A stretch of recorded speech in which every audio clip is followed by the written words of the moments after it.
Hello guys, welcome to Stock Addict. Today in this video we are going to analyze one stock which is KPR Mill, which I personally think has good fundamentals and seems to be strong on chart also.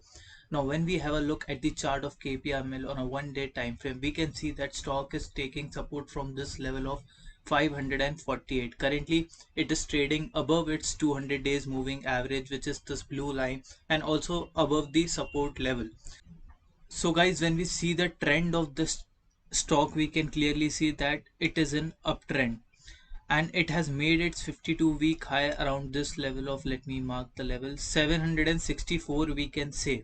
So guys KPR mill fundamentally एक अच्छा stock है। इस video में and में हम इसके fundamentals पर भी एक बार नज़र डाल लेंगे। और जो अच्छे स्टॉक होते हैं, जो फंडामेंटली अच्छे स्टॉक होते हैं, वो ऐसे मार्केट करेक्शन में भी 15-20% से ज़्यादा करेक्ट नहीं करता। अगर हम इसको देखें कि ये 52 वीक्स हाई से कितना करेक्ट हुआ है, तो आप देखिए 24% अराउंड करेक्ट हुआ है। लेकिन अगर आप सोचें कि नहीं, मुझे तो वो स्टॉक चाहिए जो मार्केट 20% गिरा है और वो स्टॉक में 40% का फॉल है, तो ये स्टॉक मतलब मार्केट से ज़्यादा वीक है। बल्कि हमें उन स्टॉक्स पे फोकस करना है जो मार्केट को आउट परफॉर्म कर रहे हैं। जैसे निफ्टी 2% गिरा है, तो हमें उन स्टॉक्स को फोकस में रखना चाहिए जो उस दिन पॉजिटिव है या फ्लैट है या 1% ही गिरा है। जैसे कल वाली वीडियो में मैंने दो स्टॉक्स को रिकमेंड किया था, एक था चंबल फर्टिलाइजर।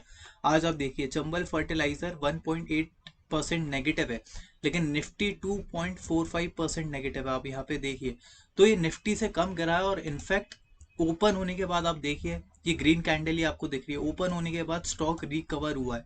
तो हमें जब तक स्टॉक से एग्जिट नहीं करना है जब तक हमारा एसएल लेवल नहीं आता। और सेकंड स्टॉक मैंने रिकमेंड किया था केपीआईटी टेक्नोलॉजी। इसको भी आप देखिए, ये चाहे 2.89% नेगेटिव है, लेकिन ओपन होने के बाद रिकवर हुआ है। वहीं दूसरी और निफ्टी ओपन होने के बाद गिरी है। आप देखिए 15917 पे ओपन हुई थी, उसके बाद अभी 15837 पे निफ्टी चल रही है। तो निफ्टी के गिरने के बाद भी ये स्टॉक रिकवर हुए, बिकॉज ये मोमेंटम वाले स्टॉक्स हैं।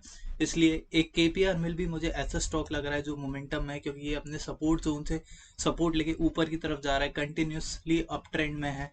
और पास्ट में इसने मल्टीपल टाइम्स, आप देखिए गाइस, अपने 50 डेज मूविंग एवरेज से सपोर्ट लिया है यहाँ पर।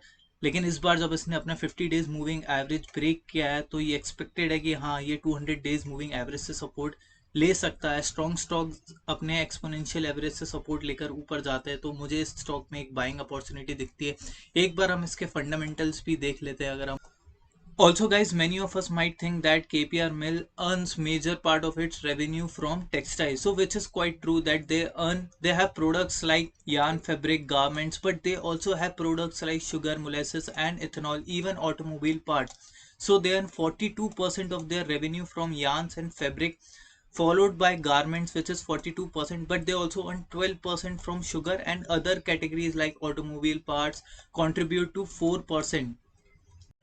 So guys, if we have a look at the fundamentals of KBR Mill, we can see that its market cap is around 20,000 crores, so we can term it as a mid cap company. But it has tremendous return on capital employed around 32%, return on equity of 30%. Even when we compare this stock with its peers in the similar segment, we can see names like Page Industries, Rupa and Company, Gokuldas Exports. So the industry PE ratio is around 21 and PE ratio of KPR Mill is 23. So we can see that there is not much difference between the industry and the company's PE ratio, which is one positive news. But when we have a look at the Page Industries PE ratio, it is above 100. It is the market leader, so it is bound to have a higher PE ratio, but it makes us feel good about our company, which is KPR Mill, that its PE ratio is not so overvalued. Even return on equity of 25%, Page Industry has a better return on equity. Sales growth for KPR Mill 11% for the past 5 years, average 11% growth, which is higher than other companies in the list except Gokuldas Exports. Even profit growth of 24% every year, which is tremendous, a good profit growth for the continuous last 5 years. Debt to equity ratio of 0.37, so not huge debt on the company. Operating profit margin 25%, highest in the list, and even the promoter holding approx 75%. So 3/4 of the shares are with the promoters itself. Now, if we look at the shareholding pattern or maybe first look at the revenue of the company in the past few years, so we can see that in 2011 the revenue of the company was around 1100 crores. in next 10 years or 11 years, we can say by 2022 revenue has grown more than 4 times. But let us have a look at the net profit. Net profit was 72 crores in 2011. Now it's around 842 crores. So a growth of more than 10 times, 11 or 12 times. So this is what happens with good companies when they utilize their manufacturing capacity in an efficient manner. The net profit growth is higher than the growth in the sales because of better fixed assets utilization.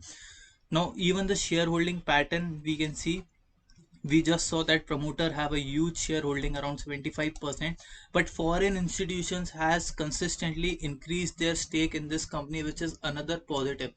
However, domestic institutions have reduced their stake in the past 2 years, but in the recent quarter we can see it was 11.98 percentage and now it is 12.04 percentage. So even DIIs have increased their stake in the recent quarter. Public stake is around 8.85, so the float capital is less, which is another positive thing about this company. So guys, this was all from this video. If you found it helpful, then please do not forget to like the video and subscribe to this YouTube channel. Thank you.